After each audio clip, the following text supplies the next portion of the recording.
और अब आपको एक और ग्राउंड जीरो से तबाही की तस्वीरें दिखाते हैं। अगर टीवी9 भारतवर्ष का कैमरा तमाम मुश्किलों का सामना करते हुए कश्मीर के इस ग्राउंड जीरो पर नहीं पहुंचता तो आपको यहां के लोगों की जिंदगी की रियल पिक्चर भी नहीं दिखाई देती। ना ही आपको यह पता चल पाता कि यहां के लोगों ने तबाही के बाद कैसे सब कुछ खो दिया। 28 जुलाई को जम्मू कश्मीर के किश्तवाड़ में बादल फटने से जो आपदा आई, उस जगह की ग्राउंड हकीकत इस रिपोर्ट में देखिए।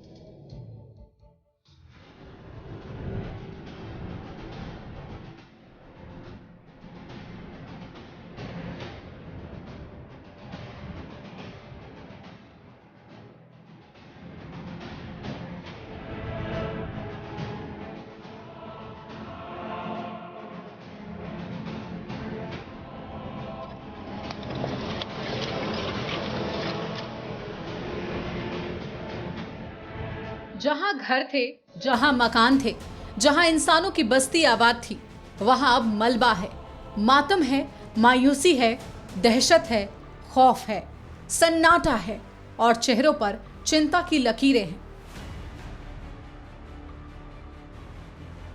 हम बहुत मिस करते हैं पापा को।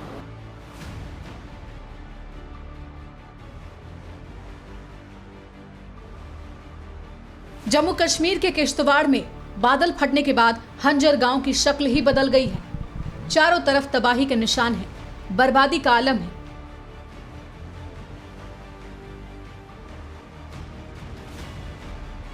टीवी9 भारतवर्ष की टीम 25 किलोमीटर का पैदल सफर तय करने के बाद उस गांव में पहुंची जहां पर 28 जुलाई को त्रासदी आई थी। लेकिन ये गांव अब कहने भर को गांव रह गया है।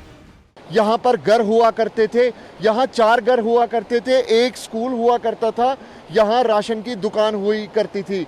लेकिन जब बादल फटा तो किस तरीके से ये पूरा इलाका जो है वो मलबे में तब्दील हो चुका है, ये तस्वीरों में आप देख सकते हैं। यहाँ तकरीबन 7 लोगों की इसी गांव में जो है वो बादल फटने से डेथ हुई है। टीवी9 भारतवर्ष की टीम के लिए यह सफर आसान नहीं था।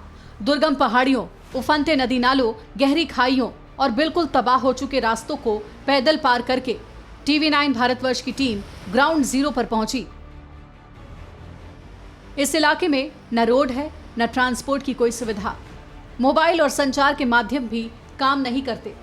इन मुश्किलों के बावजूद कश्मीर के इस गांव की ग्राउंड रिपोर्ट को आप तक पहुंचाना जरूरी था। यहाँ पर पुल भी था, यहाँ पे पुल था, यहाँ पे जहाँ पे राशन की ये दुकान वगैरह थी वहाँ पे, तो यहाँ पर पुल था जहाँ पे राशन की दुकान। हाँ, वहाँ पे वो पुल पहले गया तो फिर सारे यहाँ पे देखने आए थे तो पानी ज़्यादा यहीं पे आ रहा था। अच्छा, पहले यहीं की ओर तो जो लोग आए थे वो यहीं पे देखने आए थे और आगे भी थे 2-4 मकान और वहाँ पे गए थे लोग। तो फिर अचानक से वो वहाँ पे क्रश हुआ, ऊपर बर्स्ट। 28 जुलाई की तबाही के चश्मदीद लोगों के परिवार भी कुदरत के कहर का शिकार हुए हैं। रेस्क्यू टीम के लिए भी हंजर गांव तक पहुंचना आसान नहीं था। गांव तक न कोई गाड़ी पहुंच सकती थी, ना ही कोई भारी मशीन। ऐसे में रेस्क्यू ऑपरेशन में भी बहुत मुश्किलों का सामना करना पड़ रहा है। यहाँ पूरा इलाका जो है वो बिल्कुल ही फार फ्लंग इलाका है। तकरीबन 20 से 25 किलोमीटर जो है वो यहाँ पैदल चलना पड़ता है, तब जाके इस इलाके में पहुँचते हैं। यहाँ नेटवर्क जो है वो बिल्कुल नहीं है। लेकिन इन सब चैलेंजेस के बावजूद यहाँ किस तरीके से यहाँ जो ऑफिसर्स हैं, जवान जो है वो लगे हुए हैं। यहाँ चैलेंजिंग ये है कि यहाँ मशीनरी नहीं पहुँच सकती, कोई गाड़ी नहीं पहुँच सकती जिससे रेस्क्यू हो। यही वजह है कि यहाँ बेलचों का इस्तेमाल किया जा रहा है। रेस्क्यू टीम के लिए बारिश सबसे बड़ी चुनौती बनी हुई है। जब तक बारिश नहीं थमती तब तक राहत बचाव का काम पूरा नहीं हो सकता। लेकिन खराब मौसम के बावजूद लापता लोगों की तलाश के लिए रेस्क्यू जारी है।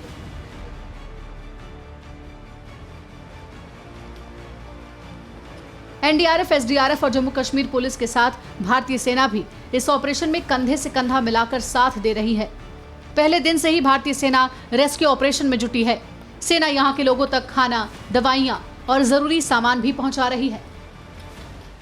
अभी यह है कि जो अभी लोग यहाँ पे अभी भी हैं, हम उनको चाहते हैं कि वो नीचे सिविल हॉस्पिटल तक जाएं और वहाँ से हमारा हेप्टर खड़ा है एयरफोर्स का, हम उसे जल्द से जल्द नीचे किश्तवाड़ या आगे जम्मू इवैक्यूएट करें। सर, हम देख रहे हैं कि आपने दवाइयाँ तक यहाँ पे पहुँचाई, राशन भी पहुँचाया गया आपकी तरफ से।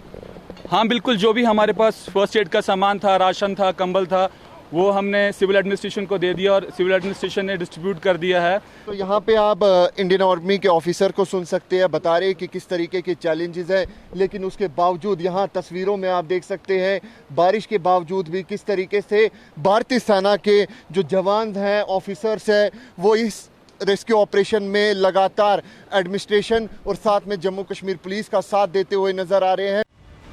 किश्तवाड़ के हंजर गांव में आई त्रासदी ने 20 से ज्यादा मकानों को मलबे में तब्दील कर दिया है। ग्राउंड जीरो पर हमारे कैमरे में एक ऐसी तस्वीर सामने आई जिसे देखकर आपका कलेजा भी फट जाएगा।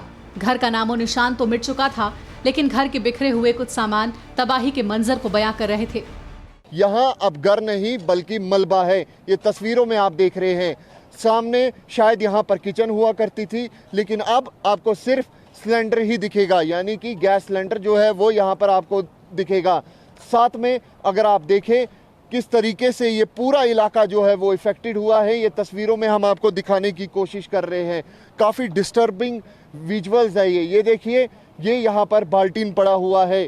सामने अगर आप देखें, लोग जो यहाँ पर लोग रहते थे उनके कपड़े किस तरीके से यहाँ पर बहते हुए नजर आ रहे हैं, ये तस्वीरों में भी आप देख सकते हैं। किश्तवाड़ में तबाही के बाद मौके पर जम्मू कश्मीर पुलिस सबसे पहले पहुंची थी।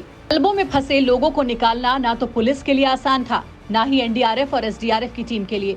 उस दिन के मंजर को बयां करना तो रेस्क्यू टीम के लिए और भी मुश्किल था। टीम यहाँ पे पहुंची, हमने यहाँ पे शुरू किया, तो उस टाइम हमने यहाँ से डेड बॉडी जो निकाले थे वो 7 थे। तो टोटल जो इंजर्ड हुए थे वो 17-18 हुए थे। तो अभी तक तब से रेस्क्यू ऑपरेशन चल रहा है। ऊपर से जो ये मौसम का मसला है, बारिश में भी ऑपरेशन शुरू होता रहता है। उन्होंने अपनों को खोया और जिनके घर तबाह हो गए वो अब सरकार से राहत की उम्मीद कर रहे हैं। उनकी बची हुई उम्मीदें लापता परिजनों के इंतजार में है कि शायद उन्हें रेस्क्यू टीम के लोग बचा लें। इकबाल और यूनुस ऐसे ही लोगों में हैं जिन्होंने अपने को खो दिया है। सर, मैं उस दिन किश्तवाड़ में था और 9:30 बजे मुझे यहाँ से कॉल आई, बोलने लगे आपके गांव में कुछ फ्लड आया। तो मैं गाड़ी में निकला फिर वापस यहाँ अपने गांव के लिए। जो मैं यहाँ पहुँचा तो फिर मैंने अपने मदर और सिस्टरों को देखा यहाँ पे, और ये रोने लगे, बोलने लगे हमारा घर भी गया है और हमारा पापा भी गया है। जहां राहत टीम के लिए भी पहुंचना मुश्किल है, वहां पर जम्मू कश्मीर पुलिस ने पीड़ित लोगों के लिए लंगर शुरू किया ताकि लोगों को खाने की दिक्कत न आए। जम्मू कश्मीर पुलिस के मुताबिक यहां पर करीब 1300 लोगों के लिए खाना बनाया जा रहा है। लंगर लगाना यहाँ बहुत ज़रूरी था, क्योंकि अदरवाइज़ यहाँ बहुत प्रॉब्लम है। किश्तवाड़ से भी बड़े लोग आ रहे हैं, सिविल लोग भी आ रहे हैं, फोर्सेस भी आ रही हैं। उनको लंगर लगाने से अलावा यहाँ कोई सुविधा नहीं हो सकती थी कि यहाँ पर सर्वाइवल के लिए या रेस्क्यू ऑपरेशन के लिए, ये तो बहुत ज़रूरी था। जम्मू कश्मीर पुलिस जो है वो सबसे पहले यहाँ पे पहुँची थी।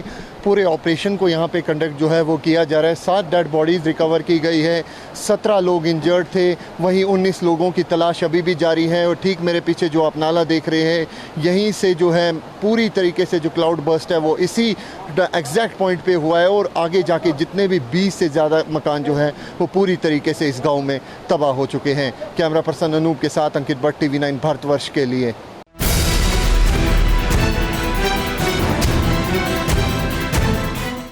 अड़ी सोमवार से शुक्रवार शाम 6 बजे सिर्फ TV9 भारतवर्ष पर।